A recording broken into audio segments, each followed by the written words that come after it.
मध्य प्रदेश विधानसभा चुनाव में बीजेपी मुश्किल में फंसी दिखाई दे रही है। दरअसल चुनाव के ऐलान से पहले ही पार्टी को जो फीडबैक मिल रहे थे उसमें साफ था कि जनता सरकार से नाराज है। इसलिए बीजेपी ने इस बार सीएम चेहरा ही घोषित नहीं किया, उल्टा सीएम पद के 10 दावेदारों को चुनाव मैदान में उतारकर नया दांव चल दिया। 7 सांसद जिसमें 3 कैबिनेट मंत्री भी शामिल हैं। उनके साथ ही पार्टी के राष्ट्रीय महासचिव कैलाश विजयवर्गीय को भी चुनाव लड़ा दिया गया है। लेकिन यह दांव कारगर नहीं दिख रहा है, क्योंकि जिन्हें उम्मीदवार बनाया वो ही मुश्किल में फंस गए हैं। अब हालात ये हो गए हैं कि जिन्हें पार्टी ने स्टार प्रचारक बनाया है वो खुद के प्रचार के लिए दूसरे स्टार प्रचारकों को अपने क्षेत्र में बुला रहे हैं, जिस कारण से पार्टी की पूरी रणनीति ही पटरी से उतर चुकी है। तो आज हम अपनी स्पेशल रिपोर्ट पर चर्चा करेंगे बीजेपी के उन दिग्गज नेताओं की जिन्हें टिकट दिया गया था पार्टी कार्यकर्ताओं में उत्साह लाने के लिए, लेकिन अब ये दिग्गज खुद ही चुनाव में उलझ गए हैं, जिससे बीजेपी की पूरी रणनीति फेल हो गई है। नमस्कार, मैं हूं परवीन। तो शुरू करते हैं हमारी स्पेशल रिपोर्ट। नरेंद्र तोमर और कैलाश विजयवर्गीय के लिए सबसे बड़ी अग्नि परीक्षा बना विधानसभा चुनाव। कांटे के मुकाबले में फंसे दिखाई दे रहे हैं दिमनी से चुनाव लड़ रहे नरेंद्र तोमर। कैलाश विजयवर्गीय को संजय शुक्ला की मोर्चाबंदी पड़ रही है भारी। प्रियंका के रोड शो ने भी कैलाश की बढ़ा दी मुश्किलें। मध्य प्रदेश के दिमनी सीट से नरेंद्र सिंह तोमर चुनाव लड़ रहे हैं। उन्हें बीजेपी अध्यक्ष ने प्रदेश में चुनाव प्रबंधन समिति का महासचिव बनाया था, लेकिन अब उन्हें अपने ही चुनाव प्रबंधन के लिए दूसरे लोगों की मदद की जरूरत पड़ रही है, क्योंकि यहाँ के स्थानीय और जातीय समीकरण नरेंद्र तोमर पर भारी पड़ रहे हैं। ग्वालियर चंबल के बारे में कहा जाता है, यहाँ के लोग पहले जाति देखते हैं, फिर उम्मीदवार, बाद में पार्टी को देखते हैं। नरेंद्र तोमर की मुश्किल इसी समीकरण से फंस गई है, क्योंकि नरेंद्र सिंह तोमर की जाति से आने वाले रविंदर तोमर को कांग्रेस ने दिमनी से टिकट दिया है। 2020 के उपचुनाव में वो 25,000 से ज्यादा वोटों से चुनाव जीते थे और इस बार भी मजबूती से मुकाबले में डटे हुए हैं। तो बीएसपी ने पूर्व विधायक बलवीर सिंह दंडोतिया को चुनाव मैदान में उतारकर सभी समीकरणों को बिगाड़ दिया है। दंडोतिया के मैदान में आने से जाति समीकरण तोमर के खिलाफ जाते दिख रहे हैं, क्योंकि दिमनी में अगर 65,000 वोट क्षत्रिय जिस जाति के हैं, इस जाति से कांग्रेस और बीजेपी दोनों के उम्मीदवार के हैं, तो यहां ब्राह्मण दलित वोट भी 45,000 है। बीएसपी उम्मीदवार ब्राह्मण वर्ग से हैं, जिस कारण से नरेंद्र तोमर की त्रिकोणीय मुकाबले में फंस गए हैं और अब वो अपने चुनाव क्षेत्र से ही बाहर नहीं निकल पा रहे हैं। इसी तरह से चुनाव में उतरे बीजेपी के दूसरे सबसे बड़े दिग्गज कैलाश विजयवर्गीय को तो कांग्रेस उम्मीदवार संजय शुक्ला ने बुरी तरह से फंसा रखा है। अब विजयवर्गीय के समर्थक उनको सीएम बनाने के नाम पर वोट मांग रहे हैं। दरअसल संजय शुक्ला की छवि यहां आम आदमी के बीच रहने वाले की है। वो उद्योगपति भी हैं, ऐसे में हर तरह से साधन संपन्न हैं। पिछले दिनों प्रियंका गांधी का यहां रोड शो हुआ था, जिसमें उमड़ी जबरदस्त भीड़ ने ही साफ कर दिया कि संजय शुक्ला की स्थिति काफी मजबूत दिखाई दे रही है। ऐसे में विजयवर्गीय दूसरे क्षेत्र की जगह अपने ही क्षेत्र में घिर गए हैं। तो आप अंदाजा लगा सकते हैं कि किस तरह से यहां पर लगातार जिन दिग्गजों को बीजेपी ने मैदान में उतारा, अब उन दिग्गजों के लिए ही यहां पर हालात मुश्किल होते जा रहे हैं और लगातार बीजेपी जो है वो बिखरती हुई नजर आ रही है।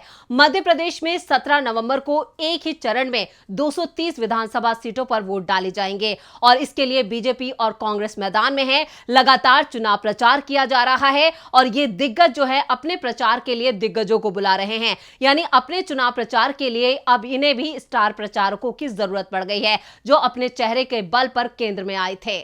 जबलपुर पश्चिम सीट से चुनाव लड़ रहे राकेश सिंह के सामने कांग्रेस ने उतारा मजबूत उम्मीदवार। तरुण भनोट के आगे फिलहाल कमजोर दिखाई दे रहे हैं राकेश सिंह। मुकाबले में वापसी का लगाया जोर। सीधी सीट पर बीजेपी सांसद रीति पाठक की अपनों ने ही बढ़ा दी है परेशानी। सीधी से बीजेपी विधायक केदार शुक्ला ने की बगावत, निर्दलीय लड़ रहे हैं चुनाव। और अब बात कर लेते हैं बीजेपी के एक और दिग्गज की, जिसे मध्य प्रदेश के चुनावों में मोदी ने उतार दिया है।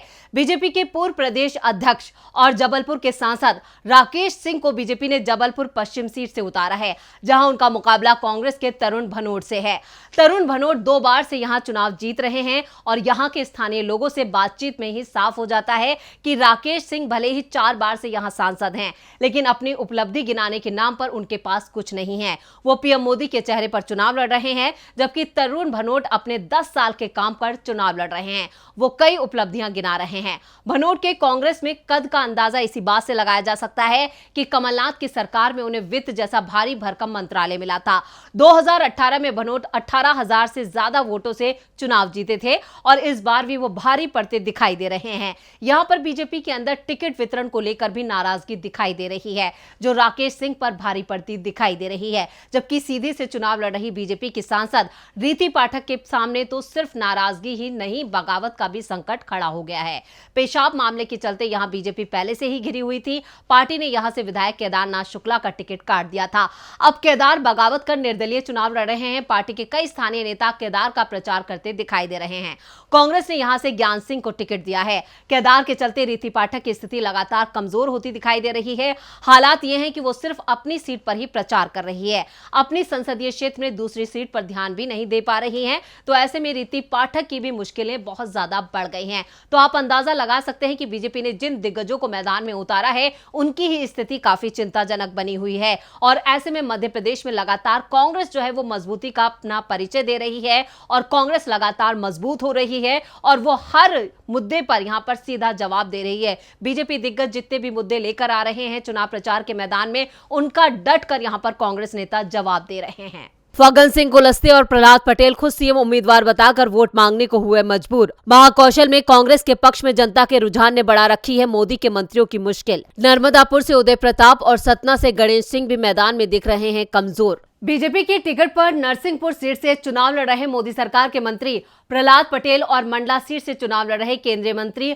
फग्गन सिंह कुलस्ते की स्थिति का अंदाजा इसी बात से लगाया जा सकता है कि शुरुआत में सीट को आसान मान रहे ये नेता अब खुद को सीएम बनाने के नाम पर वोट मांग रहे हैं, क्योंकि महाकौशल के एरिया में इस समय कांग्रेस बेहद मजबूत दिखाई दे रही है और इसी के लिए यहां बीजेपी ने अपने 2 केंद्रीय मंत्री भी उतार दिए हैं। लेकिन बीजेपी का यह दांव कामयाब होता नहीं दिख रहा है, क्योंकि तमाम सर्वे बता रहे हैं कि यहां कांग्रेस को भारी बढ़त मिलती दिख रही है। यहां तक कि पार्टी के ये दोनों मंत्री भी मुश्किल में दिखाई दे रहे हैं। कांग्रेस ने प्रहलाद पटेल के खिलाफ लाखन सिंह पटेल को मैदान में उतारा है, तो फग्गन सिंह कुलस्ते के सामने कांग्रेस ने अपने विधायक अशोक मारसकोले को टिकट दिया है। कुलस्ते 6 बार के सांसद हैं। लंबे समय से आम लोगों से कटे होने के चलते अब उन्हें मुश्किल का सामना करना पड़ रहा है। जबकि होशंगाबाद, जिसका नाम हाल ही में बदलकर नर्मदापुर कर दिया गया है, वहां से मौजूदा विधायक उदय प्रताप सिंह को गाडरवारा सीट से टिकट दिया गया है। जबकि सतना के सांसद गणेश सिंह को भी सतना विधानसभा सीट से टिकट दिया गया है। दरअसल इस बार नर्मदापुरम और विंध्या रीजन में इस बार बीजेपी बेहद कमजोर दिखाई दे रही है। 2018 बीजेपी को सबसे ज्यादा सीट इसी रीजन से मिली थी और इस बार बीजेपी को यहां सबसे ज्यादा नुकसान होता दिखाई दे रहा है। साफ है, बीजेपी ने जो दांव चला था वो अब उस पर ही भारी पड़ता दिखाई दे रहा है। तो लगातार यहां पर दिग्गजों को जिस तरह से मध्य प्रदेश में उतारा गया, उसके बावजूद यहां पर हालात जो हैं वो बीजेपी के पक्ष में होने की बजाय उसके विपक्ष में हो गए हैं और कांग्रेस यहां पर लगातार मजबूत हो रही है।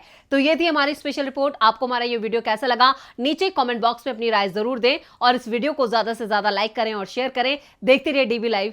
नमस्कार।